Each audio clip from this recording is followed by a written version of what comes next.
নমস্কার বন্ধুরা, আবার চলে এসেছি আরও একটা নতুন ব্লগ নিয়ে। তোমরা সবাই কেমন আছো? আশা করছি ভালো আছো। আমি অনেক ভালো আছি।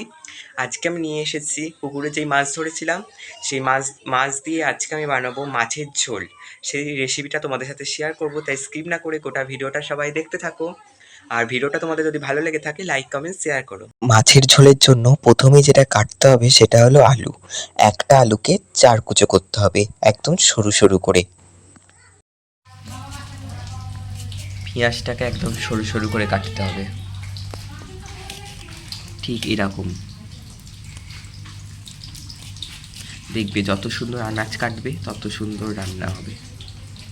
লাগবে শুকনো লঙ্কা, টমেটম, আর পেঁয়াজ, রসুন, আদা, এগুলো একসাথে পেস্ট করতে হবে।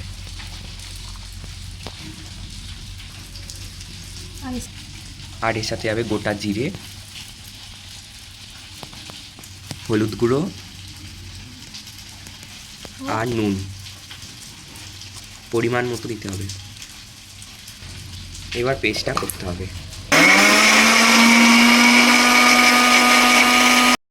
দিয়ে রুই মাছগুলো একদম ভালো করে ভাজতে হবে, কড়কড়ে করে, তবেই ঝোলটা আরও টেস্ট হবে।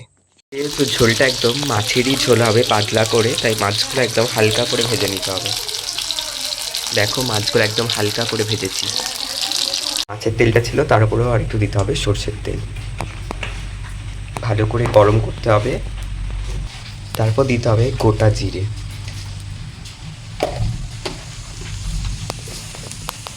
তারপর দিতে হবে আলু, কাটা কাটা আলুগুলো ছিল সেইগুলো। আলুটাতে এখন আমরা নুন হলুদ দেবো না, এমনি লাল লাল করে একটু ভাজবো।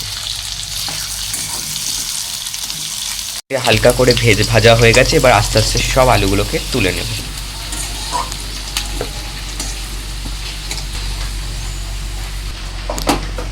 এবার করে রাখা পেস্টটা ঢেলে দেব। তাকে ভালো করে কষাতে হবে যতক্ষণ না তেল ছেড়ে আসছে। দেখো ভালো করে অনেকক্ষণ ধরেই কষাতে হবে।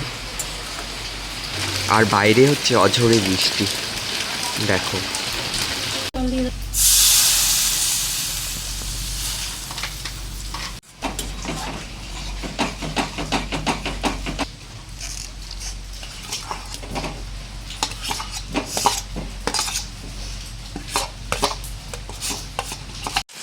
দেখো চারিদিকে কেমন তেল বেরিয়েছে।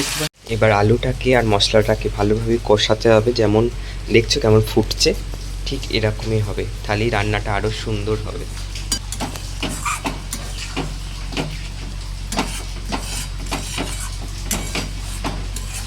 মশলা কষা কমপ্লিট, এবার জল ঢেলে দিতে হবে, পরিমাণ মতো জল দিতে হবে।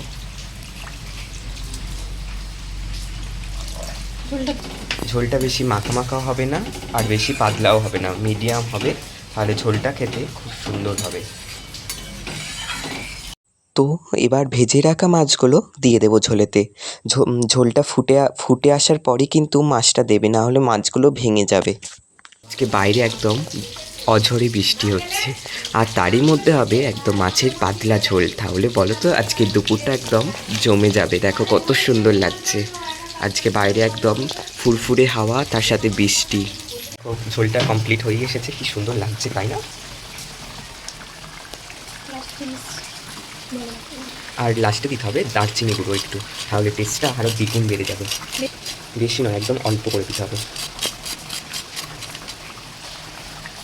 দেখো একদম মাছের ঝোলের রেসিপিটা তোমাদের কেমন লেগেছে কমেন্টে জানাবে কিন্তু, কত সুন্দর লাগছে। হ্যালো, আজকের ভিডিওটা তাহলে আমি এখানেই রাখছি। সবাই ভালো থাকো, সুস্থ থাকো, রাধে রাধে। আবার আসবে একটা নতুন ভিডিও নিয়ে, সবাই চ্যানেলটাকে সাবস্ক্রাইব করে দিও।